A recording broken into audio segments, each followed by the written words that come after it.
Thank you for coming to our session. I'm Sid Meier. This is Bruce Shelley.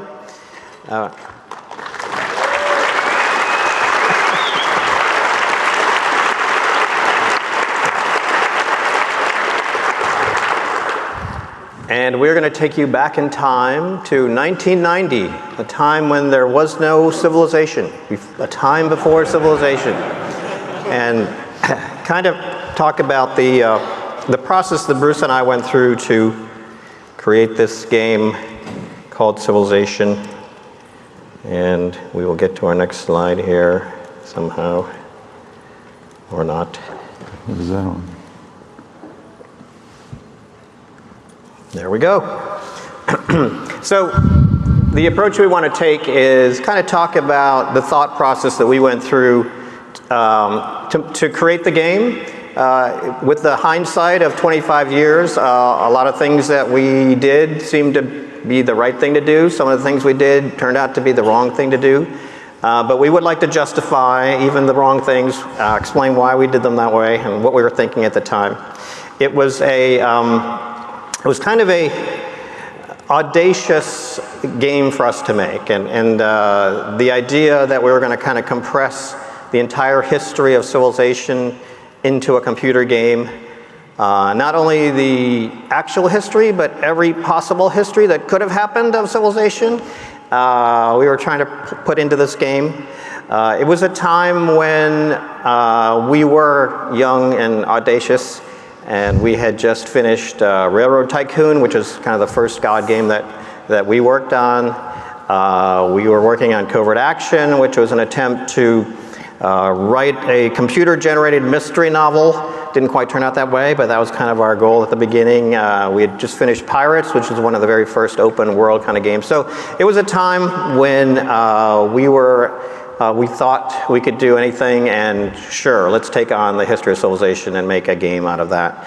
Both Bruce and I are kind of interested in history and have a background in wargaming and other things, which kind of ended up showing up in the game of Civilization. But the way that I remember for those of you that are not familiar with Civilization, it's a game about world history, okay?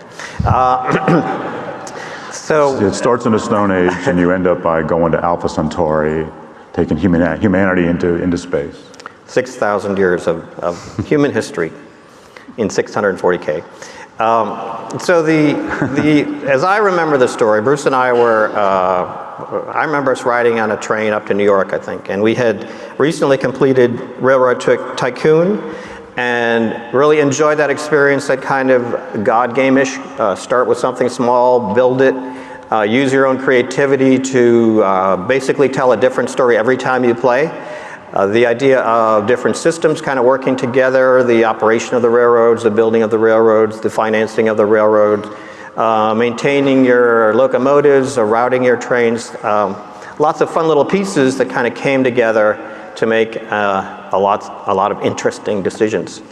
And we were looking for another topic that would have those kind of qualities to it. And somehow we thought, well, you know, history has a lot of that going on, and it's kind of the ultimate God game, starting with one little village back in 4000 BC and seeing how far we could go with it. That's how I remember it. I'm not sure, Bruce, how you remember it. I just remembered we talked a lot about that kind of stuff, and then Sid always had like a half a dozen prototypes on his computer. He was always noodling a new game idea, you know, and then we'd look at it, we'd talk about it, maybe something he wouldn't tell me about it. Then I remember these conversations went on. We played a lot of Empire Deluxe, and we talked about, you gave me a task to come up with 10 things I would change about Empire Deluxe if I could change anything. And trying to be a progressive person, I came up with 12 and gave him the list. And then one day, a disc pops on my desk, and I have it at home. It's a 5¼ inch floppy disk from May of 1990, and it's the first playable version of Civilization that anybody had ever seen other than his computer. I saved this as a historic artifact. I hadn't saved the first version of Railroad Tycoon. I'm determined to save whatever was coming down the pipe next. I'd save the first version. So that's my memory. We had played all these other games, and then this came together enough for you to feel that it was good enough for somebody else to look at. Yeah, I think we need to give credit to Empire as part of the inspiration for Civ, also SimCity, also Railroad Tycoon. There's also a board game actually called Civilization that was out there at the time. And we played that. Francis Tresham designed it in England, and Avalon Hill had published an American version of it. We stirred all those ingredients together. We're going to claim that the topic was one of the things we did right in Civilization, that it was a good topic. It really lent itself to the kind of games we wanted to make and the place we were with the technology in those games. Also, it had a huge potential audience. I mean, one of my talking points over the years has been when you start a project, your potential customer is everybody who has the platform that game is going to be on. But as soon as you make decisions about what that game is about, you start to shrink your potential audience. Well, the history of civilization is a pretty big topic, so we had a huge potential audience. Remember, later on when Sid gave the first presentation I ever heard about game design, one of his topic points was choose a big topic. And I said, I think we'd already made Civilization by that time. I'm not sure, but I said, well, there can't be a bigger one than the history of civilization. Yeah, we talk about trying to make games epic. The fact that it really doesn't cost any more to make a game epic than to make it non-epic. So the next thing that we kind of had to figure out was how are we going to approach this topic. Obviously, there could be many, many different games written on the topic of civilization. So how are we going to approach this? One of the ideas that really, I think, paid off for us was the idea of starting very small with that first settler, that first city.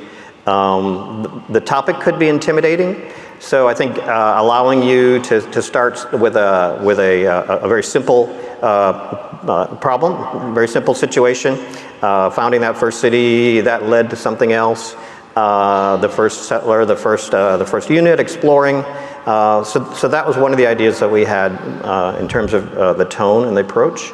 Another one was there's a strange mixture to me in looking back at Civ 1 of humor and incredible seriousness. Like some parts of it, here's the lions defeat gladiators 7-0.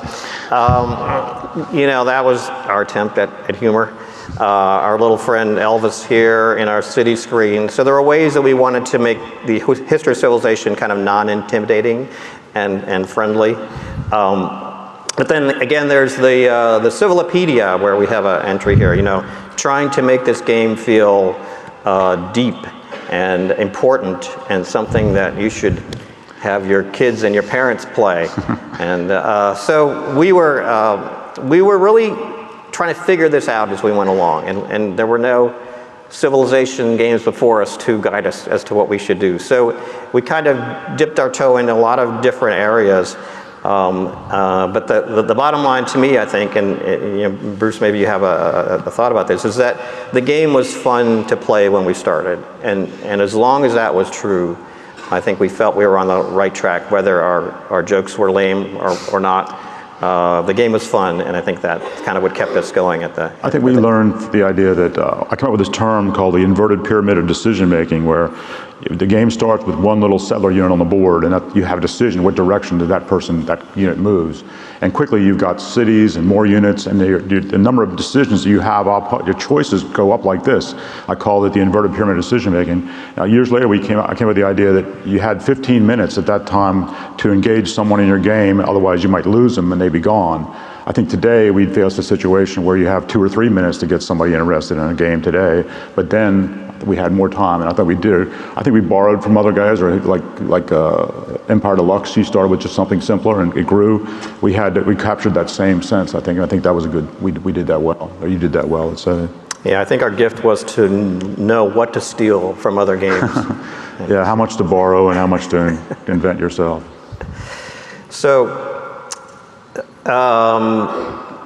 Was this did we do this right or wrong? I think the jury is still out. When you look at how the Civilization series has evolved, humor has not necessarily been a big part of the succeeding Civ games, but it was really an indication of kind of how unsure we were about was this game going to be taken seriously by players, or was it something we needed to really kind of lighten up and make more accessible in that way? I think we found a good balance. I mean, I felt good about it. One other point I made a note of is that I think we did a good job of telling the players that he or she was doing a good job. You know, they had to, we loved the King Day parades, and there was like other notices, the newspaper reports, and there was other ways that we were telling the player, you're doing great, keep going, you're super, you know, you're doing a great job as king of this country.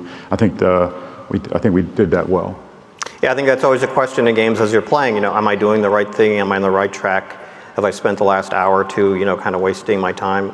Giving the player those kind of constant indications that this is progress, this is you know, this is the right thing to do, or we're watching, we're appreciating what you're doing, is kind of encouraging to the player to allow them to keep going. One thing that, just, I guess in hindsight seems so obvious, but we really could not call this game Civilization as it was in development. That was kind of our code name, that was our internal name, but our assumption was that this game would not be called Civilization because there was a board game out there called Civilization. It was owned by Avalon Hill, which was another computer game publishing company at the time. And there was the game had originally been designed in England. So we were trying to come up with alternative names, and I don't remember. Call to Power, Rise of Nations, Age of Empires, you know, names like that. But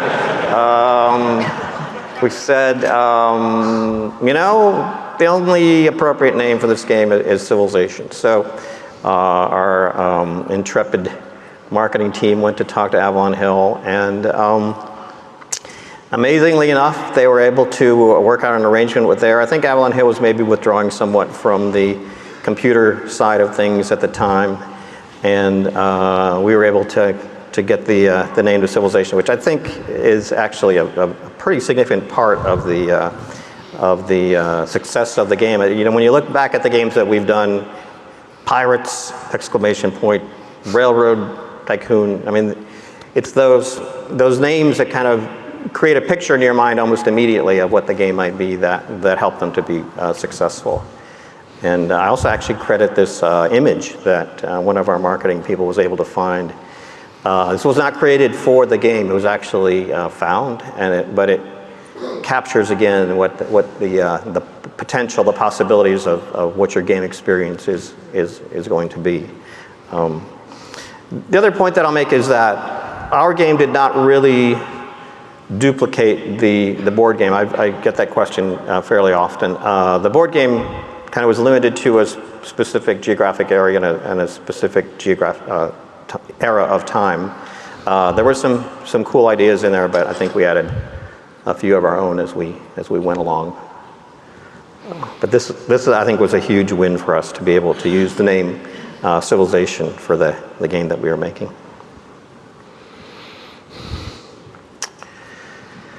Okay, here we go. This is the kind of the classic perception of Civ, is that it is the turn-based game. The turn-basedishness is at the heart of Civilization. And interestingly enough, the first version of the game, probably the one that Bruce has the disc of, was not turn-based. It was more of a SimCity, zone this area for farms, zone this area for kind of watch things evolve over time. And it was really when we switched over to a turn-based mode that the game came together. At that point, the player became totally engaged in what was happening, but was given enough time to really consider the implications of what they were doing. They could project into the future. What I like to think about Civilization is it's a game where your mind is always ahead of the game. You're always anticipating what's going to happen next. You have a couple of things, a wonder being built over here, you're exploring this continent over here. You've always got a couple things going on that you're looking towards, and that that kind of feeds into that one more turn, or that one more technology, or one more you're always kind of leaning forward into the future. Very interesting. Of course, Bruce went on to Ensemble to to create Age of Empires there, which was turn-based. I mean, it was real-time. And in my mind, the reason those games are so different is almost solely based on the fact that one is turn-based and one is real-time.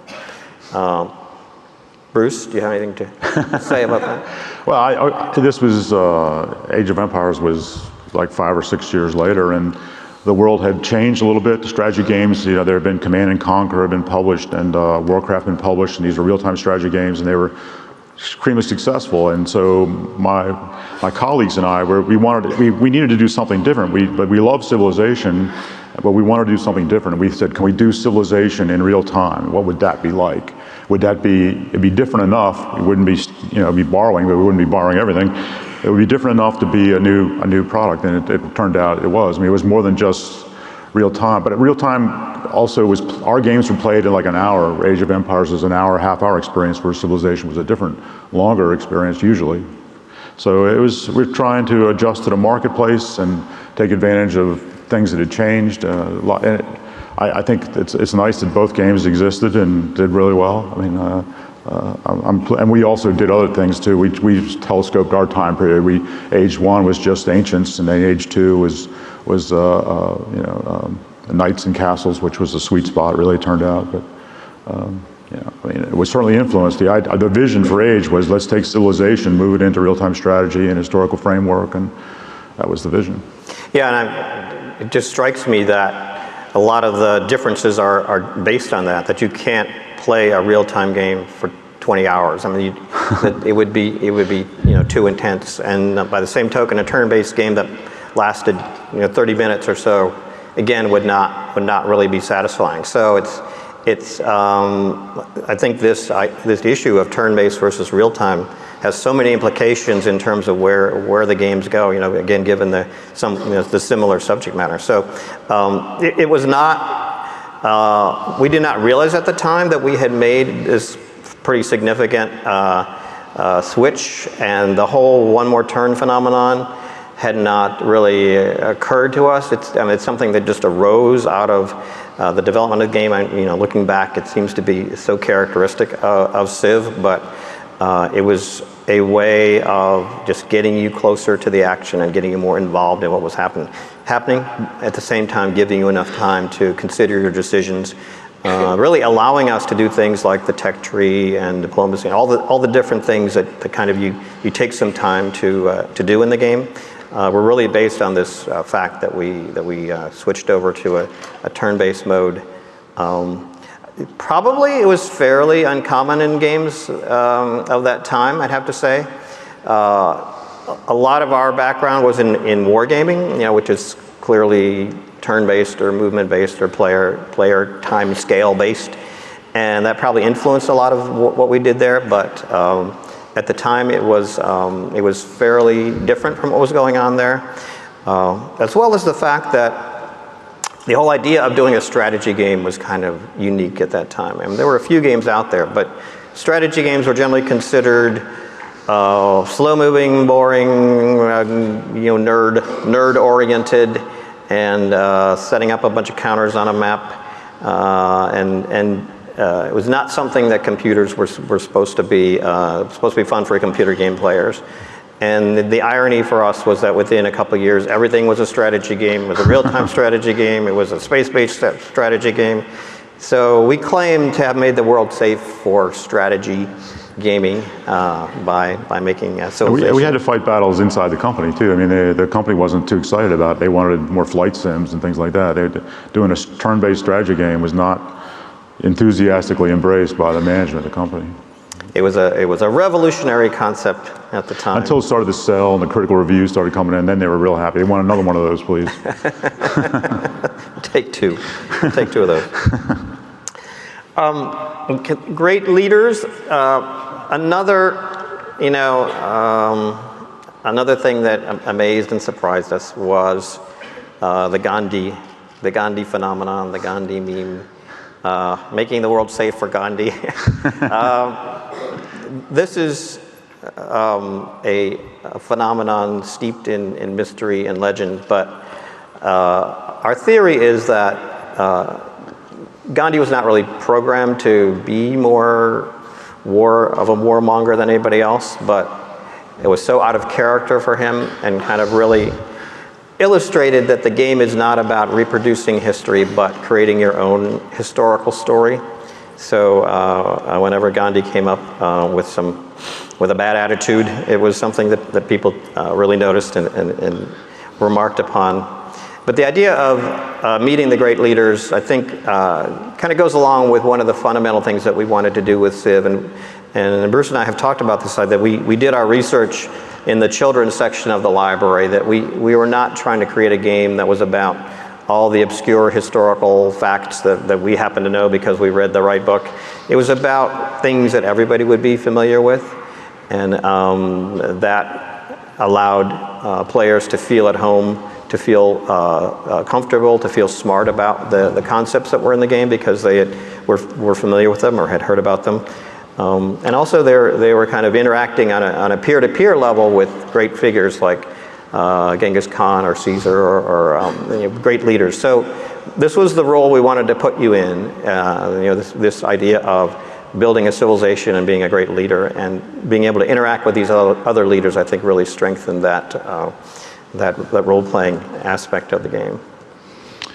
I was going to say something. I can't remember what it was. Sorry. So the kind of the byline that we used, it's good to be king. I think that might be by Mel Brooks. But well, it was interesting because like the idea was that I'm the god in this game. I'm a player, and I'm running the whole show here. But then you add this layer in where you put these leaders in, and so he gave you a dual personality. Like I am now Stalin, or I am now Genghis Khan. I didn't give that much thought, but you put it in there, and I think it worked. Yeah, I think there's always a question in a game of what do you ask the player to do, and what does the computer kind of do automatically.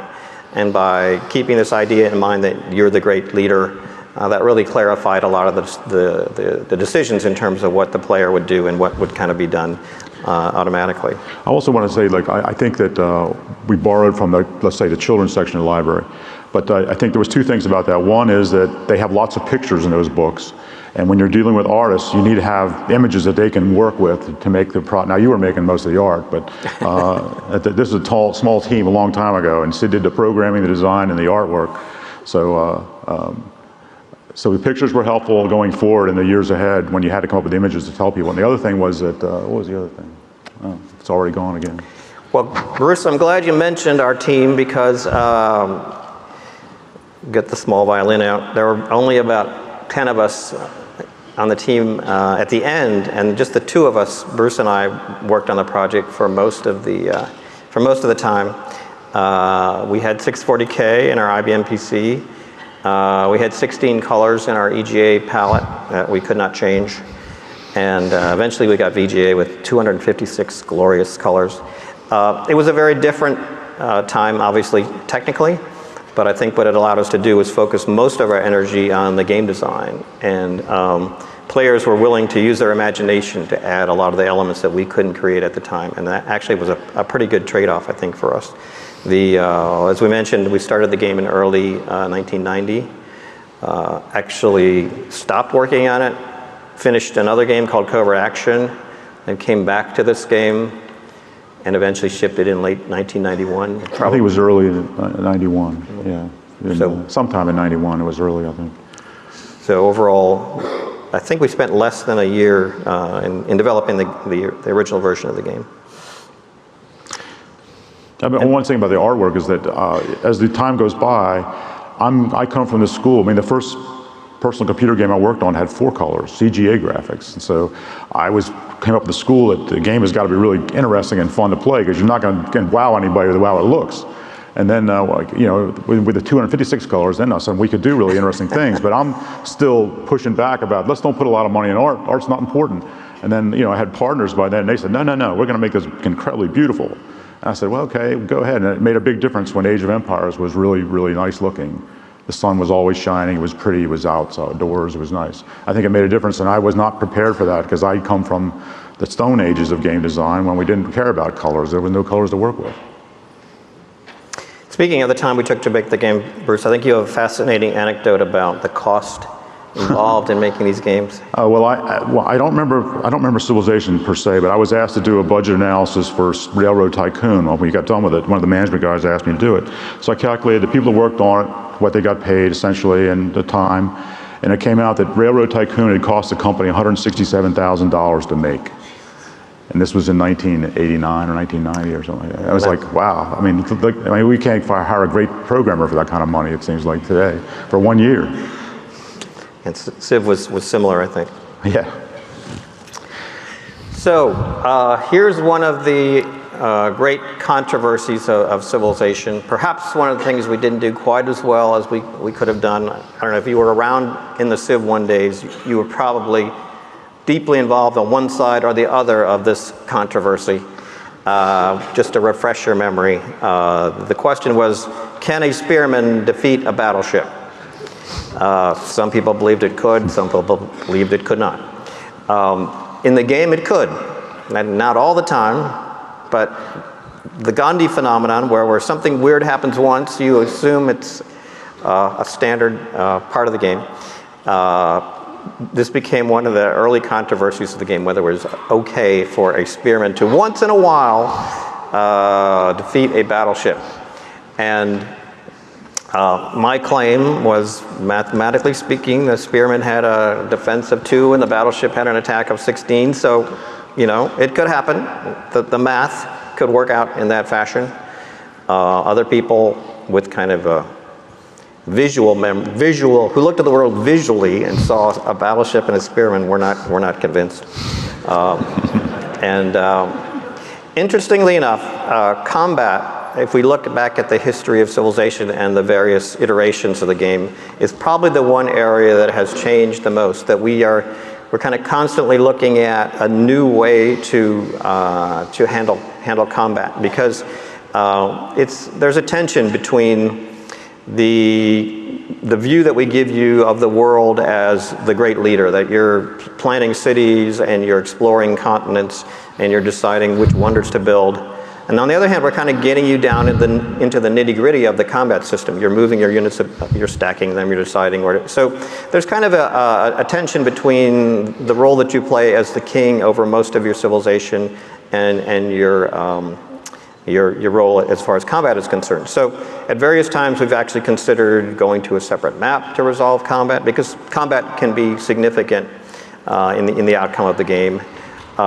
We've kind of dealt with this Spearman versus battleship controversy by adding hit points in multiple rounds of combat and things like that to make it somewhat less likely that the Spearman will defeat the battleship. With the more recent iterations of Civ, there's the 1 unit per tile, there's different stacking rules and things like that. The original Civ game had a concept called zones of control, which came from wargaming, which was probably the worst idea that we put in the game, but it reflected my vision kind of how combat was going to work in this game. I was imagining you'd create lines of units at your borders and you'd be trying to hold the other civs back, and it would be a very kind of look like a World War II type of strategy game. That turned out to be not at all how the game was played. The stacks of doom was kind of the typical mechanism, putting together a bunch of units and moving them around, and the cities became really very much the focus of where combat took place, which actually worked well because it was a lot easier, smoother, and allowed you to focus energy on other parts of the game as well as just the combat. But something we had that I certainly had no idea of it, that when we first put things together, the rules that I were creating for combat were focused around this more kind of spread out wargamey type of combat. But certainly with Civ 1 and then with the succeeding Civs, we kind of understood what was happening, and some of the changes that have been made in the more recent Civs are also actually trying to get back to that more spread out combat and less about the stacks of doom. One of the other things we did with Civ was try to make very clear what the considerations were that went into combat. You know, we gave each unit an attack factor, a defense factor, and a movement factor, and those were printed right on the unit and right in your face. And so that with all the systems in the game, we tried to make it very clear how they worked. So you weren't spending your mental energy trying to decipher the systems. You're spending your mental energy imagining how you would use those systems that you understood, how they interacted, and how you would use them to kind of accomplish your purposes in the game. But with combat, it was definitely a work in progress, and I think we're still constantly adjusting how it works and relates to the other parts of the game, because there's that tension between how important it is and what role you have. But I'll admit that I may have dropped the ball here as far as combat is concerned, but hey. I made peace with it. I mean, I think I probably raised the issue. I was the first guy to ever deal with it, so I probably raised it first. I mean, how is this crummy ancient unit defeating this modern warship? It doesn't make any sense to me. You know, the ship is on the coast, and here's this guy on the land. I attack him. I should have just blown this guy to smithereens. No, I lost my battleship. I don't get it. And so this is the kind of conversation we'd have. And he'd say, well, he explained it to me, and I said, okay, it's fine. I'll live with that. And I could think, I can play chess, and the pawn can kill the queen on the right circumstance. There you go. I mean, it's like it's a game. It's not. We're not trying to model reality here. It's a game, and so I made that decision myself, and then I had to explain it to the next 50 guys that marched into my room complaining because this is so stupid. It's your fault. You did not convince me to change. One of my jobs was to shield you from everybody else in the company who was upset about something. So they'd march down to my office and say, "What is going on with this?" And I'm going, and I have to explain it again. I should have put a board on my door. This is the problem with Spearmen with the battleships. Don't bother me about it. This is the answer right here. Thank you, Bruce. So another thing that we introduced with Civ 1 was the idea of the tech tree. And again, in hindsight, this seems so classic, so characteristic of the Civ game.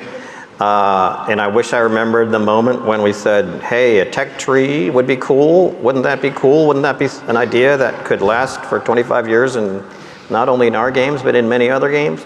I don't remember that moment. But I do remember having a book where kind of the timeline of history was kind of laid out horizontally, and all these different unique events were kind of pegged to their specific eras and times. And I'm going to guess that was kind of the genesis of this idea that one thing would lead to another, and it fell so wonderfully into our idea of starting very small and then gradually kind of unpeeling the onion and giving you more and more interesting things to do. And I think it also kind of felt very civish, this idea of where on the one hand we had a war game, we also had a game where science was important. It was kind of a fairly new idea at the time, but really science was going to be an important part of this game, and how well you did, how well you managed it was going to be significant in terms of your outcomes. So the tech tree seemed to kind of encapsulate what we were trying to do with the Civ game. I love the tech tree. I was like, how do I get the railroads? I mean, what do I got to do to get the railroads? Because with the railroads, I can move my units all over my empire with one click. They can go anywhere. I was like, what a great thing this is. So it was cool. It was fun to come up with the names for civil. As part of our research.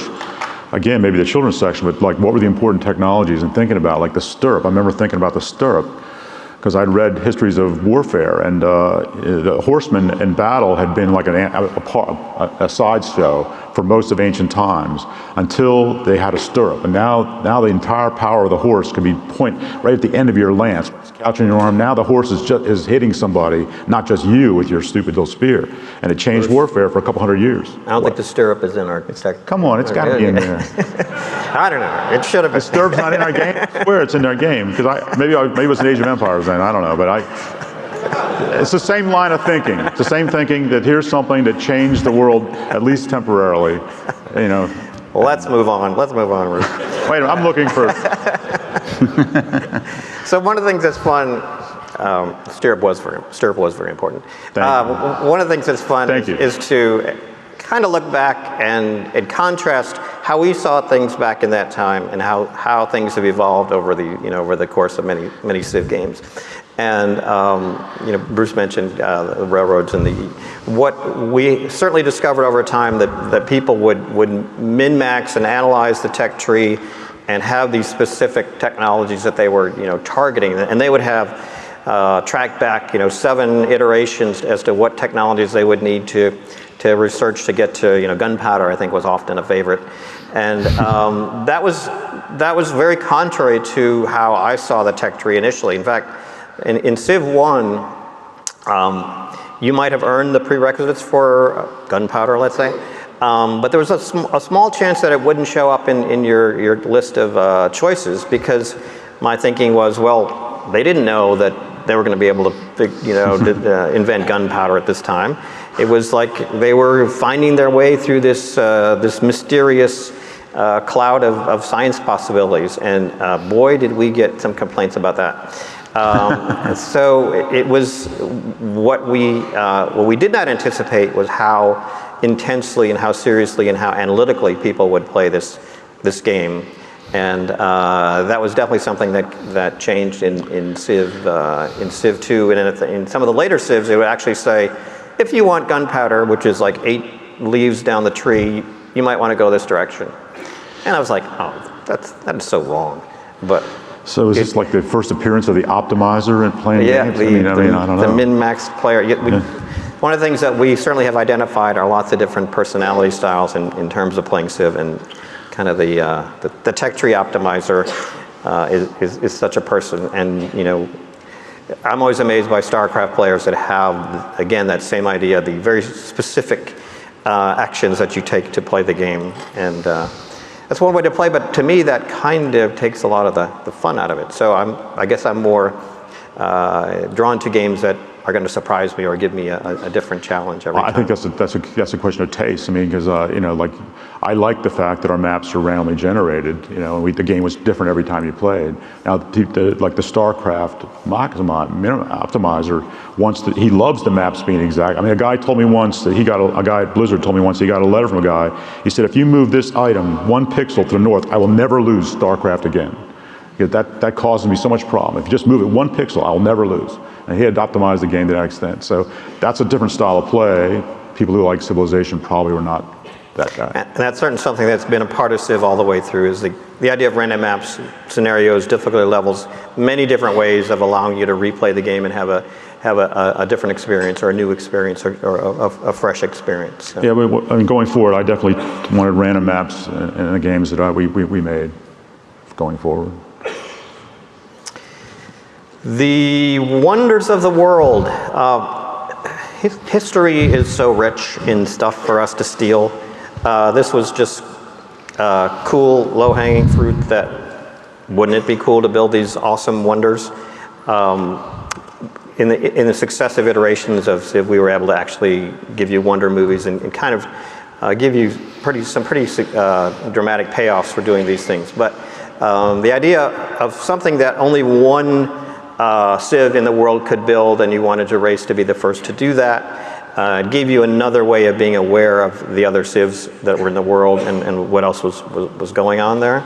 And I think it also gave you this connection to things that you'd heard about, whether it was Stonehenge or the pyramids. I think it was aspirational. I mean, I'm going to build a great pyramid of Giza. That's pretty cool. I get to do that. I want to do that. I thought that was interesting, the way we did that, the way you did that, let's say. I think the wonders are very popular.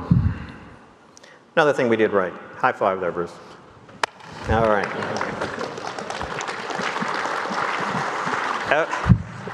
Thank you. You're very kind. So, something we did horribly wrong. We missed out on the opportunity for modding and scenarios, which became such a wonderful and important part of Civilization as it proceeded through the years. But Civ 2 really introduced modding as an option, as a strength, and something that really engaged our community. We just didn't have the vision in those days to imagine that anyone could design anything better than we could. I guess I think that was probably our thinking at the time. It wasn't my thinking. But the idea that this has really opened up the game to a whole different kind of player. I'd like to think that a lot of designers perhaps got their first design experience making a mod for Civilization or a similar game. Again, what we found in terms of the feedback that we were receiving for our game was that a lot of the feedback was suggestions for improvement of the game. You know, things that players liked or things that they thought should be changed or fixed. And the Civ seemed to bring out the inner designer in a lot of our players, and modding gave those people the opportunity to express that. And I think it's probably the reason Civ has been around for so long is that modding was introduced in Civ 2 and gave players things to do and kind of a freshness between the 5 or so years that it took to bring out a new civilization. So this was an opportunity I think that we missed. Now in those days there was no internet, and so we'll kind of justify it by probably would have been pretty complicated. I wouldn't beat yourself up over this one. Come on, we had a small team. We had limited time to make this game. The management's tropsing down the hall. What are you working on today? Where's my new flight simulator? What is this stupid game? And so we were under pressure. I believe I felt I was under pressure. You weren't. You were never under pressure. But we had to get this game. You did a great job of putting it in a box and saying this is what's going out the door. And because after you let everybody else in the company play it, there was a lot of ideas were coming in your office, and I think you did a great job of saying, I had this idea that when you're designing a game, your first half of the project, you're playing forward on the soccer team. You're trying to score goals. Idea, idea, idea, idea, idea. And then the game flips over to the second half. Now you're the goalkeeper. You've got a game that's essentially done. You got enough stuff in here. It's good to go. Now you're defending the goal. It's going to get this game done, and we're not going to try to score any more goals. You're just trying to finish this project. I think you did a good job of boxing it off and taking it to the finish. Thank you, Bruce. Thank you. You're welcome. Kudos to Brian Reynolds for adding the modding feature to Civ 2. So who is this handsome young man here? That picture was taken 3 years ago. I think another significant part of what Civilization was the manual that Bruce created. It made the game, I think, seem important, seemed like a game that you needed to play, seemed that you needed to tell other people that you were playing because it meant you were cool, because you could handle creating a civilization. And it was really it wasn't just about how to play, but there was a lot of background information. There was some great historical information, and I think it suggested reading. You want to know the real story.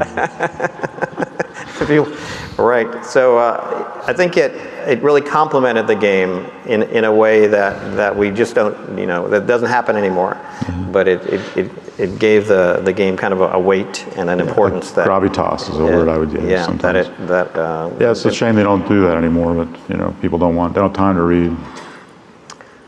Not even the manual, let alone the suggested reading. I don't read manuals. I don't read a manual of anything. It's not intuitive. I mean, we're trained now to do it all. Like this is, take them through the first time a user experience, and when they're done, they know how to play, and it's all seamless, and you got 3 minutes to make it happen. Now, this was actually not unique to Civilization. Railroad Tycoon, Bruce wrote, again, a very comprehensive manual. It was, even with our F-15 products, we were trying to take this very limited technology and make it feel awesome and epic and important. And the manual had a significant part to play in that. Back in also, this gave an opportunity to tell some of the real story, because again, another point I've made over the past is that we borrowed from the historical record stuff we thought would make a great game. We left stuff back there that we didn't think would help. Like there's no slavery, there's no Black Plague or something like that. Or there's no religious wars, so those are all certainly part of the historic record, the history of Western civilization per se, but we didn't see how they're going to add to the game. So the idea is to entertain people, not teach history. I think you can learn things, and we can introduce you to maybe go down the road to go to the library and read more, but we're focusing on making entertainment software. Yeah, that reminds me. One of the first concepts that I had for the game was the rise and fall of civilization. That you'd build a civilization, but then you'd have this kind of setback, and then you'd kind of come back from that even stronger, and it wouldn't be so satisfying to overcome this adversity, whether it's the plague or something, and come back even stronger and awesomer, and then it would just be awesome and totally awesome. But what we found happen is as soon as this plague hit or this setback happened, people would reload the game from 5 turns ago and kind of try to avoid it. So it became the rise and rise and rise of civilization, and not the fall was. I think we sort of learned that lesson making Railroad Tycoon, because you had these floods will wipe out your railroad. If you built the really expensive bridge, you gave people, and there was no hope for that. You couldn't stop this from happening. And it was so dispiriting to have your railroad crushed by this random event. The computer was having the fun. The player wasn't having the fun. The computer was having the fun. So that was one of your points too. The player should have the fun, not the computer, not the researcher, not the writer, not the computer, whatever. So I think we had floods in civilization that could wreck your city. And then you gave them a wall or something that they could build, and it stopped the flooding. So, and you built that wall, and you didn't worry about floods anymore. The player had a solution to that kind of problem. Yeah, I think railroads is where the phrase "what were we thinking" was first. But I will claim that Civ 1 introduced the idea of global warming back in 1990, because that was actually a thing in Civ 1, that if you had too much pollution, the seas would rise and you'd lose your coastal cities. So way ahead of our time, way. Too much information. Again, kind of reflecting, we had no idea what we were trying to do here. I thought it would be cool to have all this detailed demographic information about your Civ, that it would again make the game feel real and kind of you actually managing these people. These things did not survive to any of the later iterations of Civilization. Nobody was fooled. This is a game, and I think people more and more looked at it as a game, and as they kind of optimized their way through the tech tree and analyzed Spearmen versus battleships, it kind of was not seen really as much of a role-playing experience, which is part of what we were trying to do with too much information here. But part of it was also this, these kind of attaboys, these, the top 5 cities in the world, ways of giving you some sense of how you are progressing and that you're kind of on the right track. So this is the, oh, that's actually a GIF, wow. I didn't know that. So this is the introduction to civilization, and in the beginning the world was without form and void, and we were really trying to make this feel like an important game. Jeff Briggs wrote this really cool piece of music reminiscent of Copland's fanfare, and this is how you started to play, and I think that we succeeded in kind of giving you the idea that this experience was going to be different from what was happening in other games, and in kind of some important and significant way, that this game kind of told you something about how the world worked and let you kind of take over at this very crucial point in the history of the world and tell your own story. So again, we were bold and young and audacious, and really trying to convince you that this was a game of historic significance. Little knowing, of course, that 25 years later we'd be still talking about it. But I think we had no fear in those days, and this kind of represents our idea that we had created something special. I think Bruce talks about how he felt that in Hunt Valley, Maryland. I'll let you tell that story, Bruce. Well, I just, people asked, did you know the game was going to be great when you were working on it? I said, absolutely. And at some point I realized the whole world did not know, the gaming community did not know that in this little town, Hunt Valley, Maryland, north of Baltimore, we were making a game that was going to rock the world. And I just felt really strongly about this game is going to be great. It's going to have incredible success. People are going to love playing this game. And I just felt really, I walked down, I told my girlfriend, who's now my wife, I said, if I could find a job, make a living, I would do what I'm doing every day for free, because this is so much fun, this is so cool, what we're making is so important. I thought it was great. was an incredible opportunity for me. I really loved it. I'm not sure I had the same feeling. I enjoyed making the game, but I felt it was a bit out there.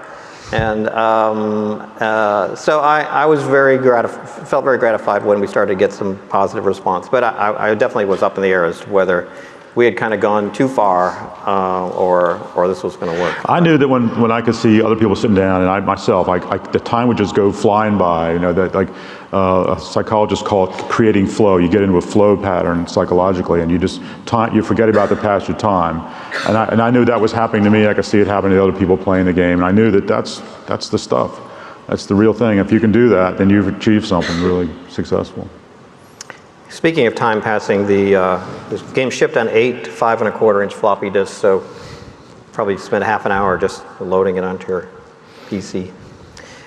Probably one of the areas that we fell down was in actually testing the game. Looking at the credit sheet from the manual, there were, I think, five testers that we had at the end of at the end of this project to test the game, in addition to all the playing that Bruce and I did. But the idea of intensive testing was not as well established back in those days, and even though the game was pretty solid, there were 2 significant bugs in the game. They're not bugs, but they're kind of exploits, I'd say we call them these days. That's what I was saying. By building lots and lots of cities, you could kind of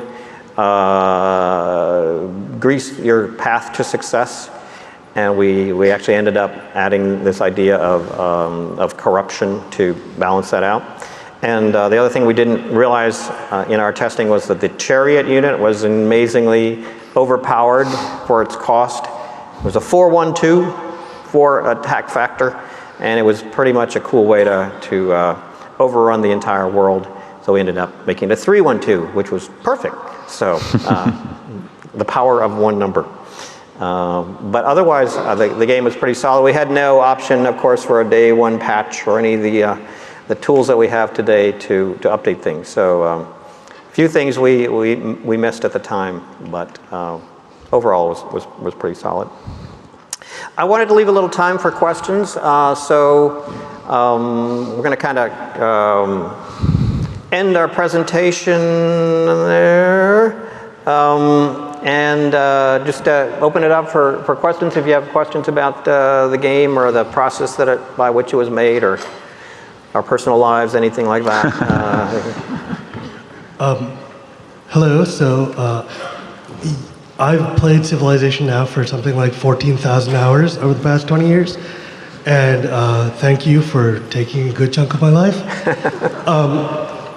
I wanted to ask, how did you decide upon the original assortment of civilizations? Well, we were certainly looking at recognizable leaders. I think again, reading through history, we tried to give each civ a personality, certain special abilities and things like that would make the gameplay different each time. You actually be encouraged to play the different civs and have a slightly different experience.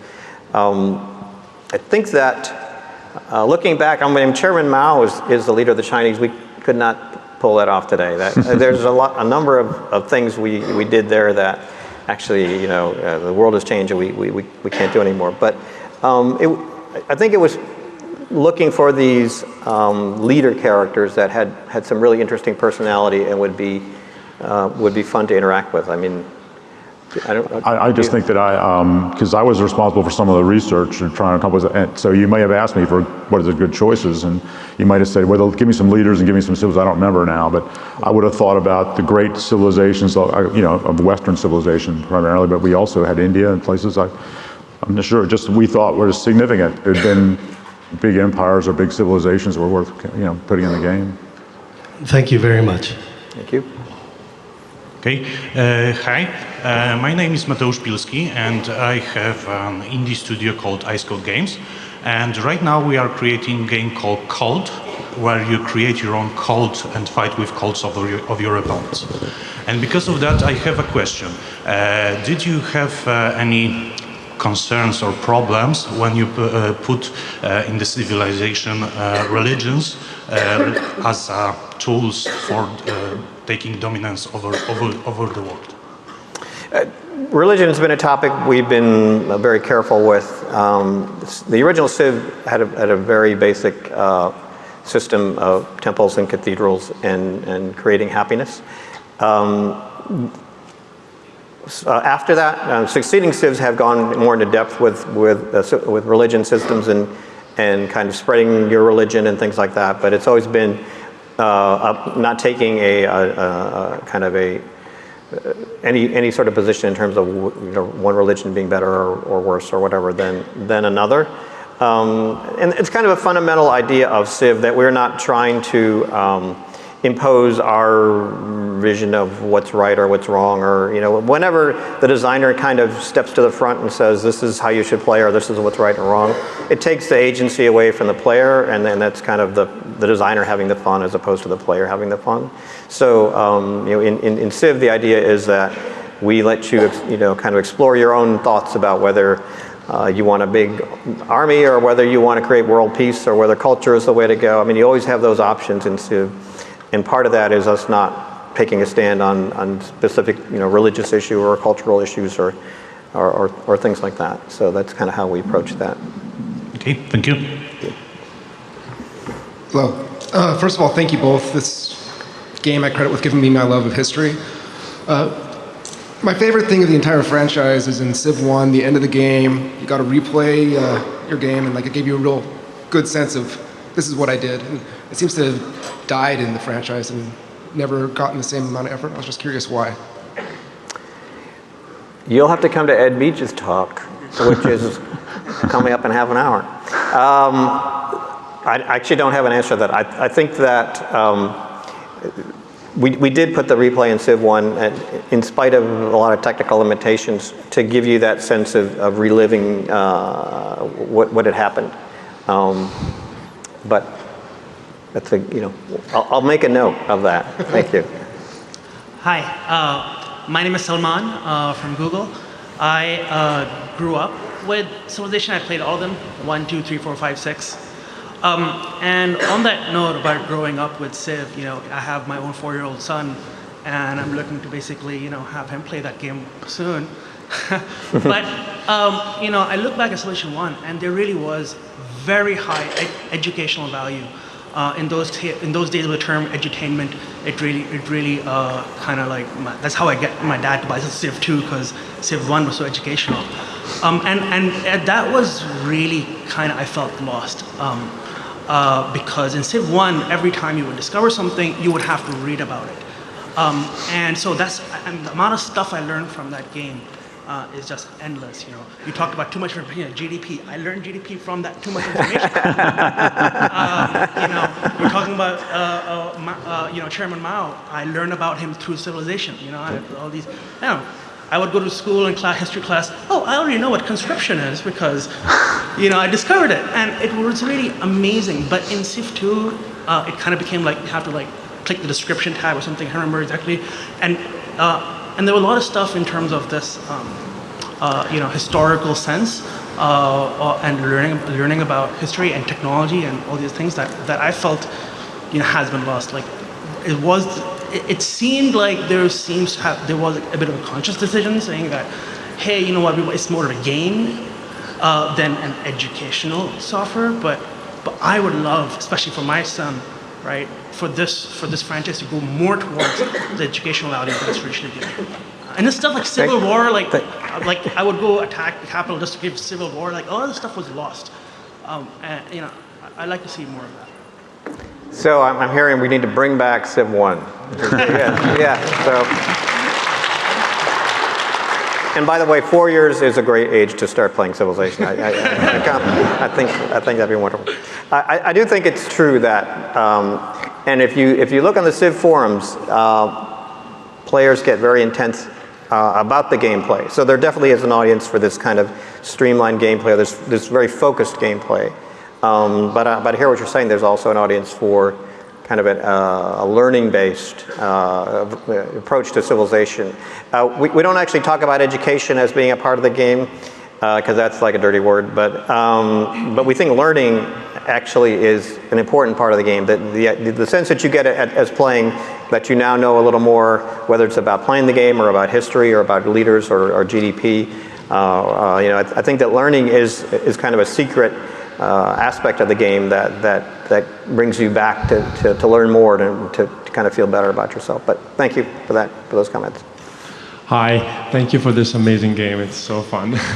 My question is, how do you think about adding or removing complexity from one game to the next, and where and how do you think about it? Well, a couple things that we've gotten to the point where we feel the game has the right amount of complexity. So for every new system that we add or new idea that we add, we're going to pull something else out to kind of keep it at that level. And we also have this rule at 4Axis, which we call the 1/3, 1/3, 1/3 rule, which is kind of 1/3 of the game is core. It's the way Civ works. It's turn-based. It's going to have cities. It's going to have units. It's going to have wonders. It's going to have these pieces. Another third is taking ideas that we experimented with before and kind of taking what we learned, whether it's a religion system or an espionage system or a way of doing combat, and taking what we learned and making that better. And then another third is new things that we haven't put in the game before. So kind of mixing those all together, those different thirds, is kind of what guides the next iteration of Civilization. There's enough novelty, enough new to make it a different experience, but enough of that core gameplay that it's a Civ game. Thank you. Hi, I'm Adrian Troy from Zooks, the self-driving car company. I love Civilization, and I also loved the old 1980 board game Civilization, which had tech trees and all these kinds of things. And I was wondering if you guys played that and were influenced by it at all. That was a licensed game. I mean, there's this cycle now that there was originally a Civilization board game, and then we did the computer game, and then there was a board game based on that. And so it's, this synergy, and a lot of our inspiration for the original Civ was our kind of a wargaming background and things like that. So they're related, and I think one of the charms of the board game is more the multiplayer aspect, playing together with friends, and the social component, which you don't always get playing a computer game. So they each have their strengths, and I think they can reinforce each other. Is that right? Okay, I'm getting this symbol. Thank you very much for coming. Thank you for supporting.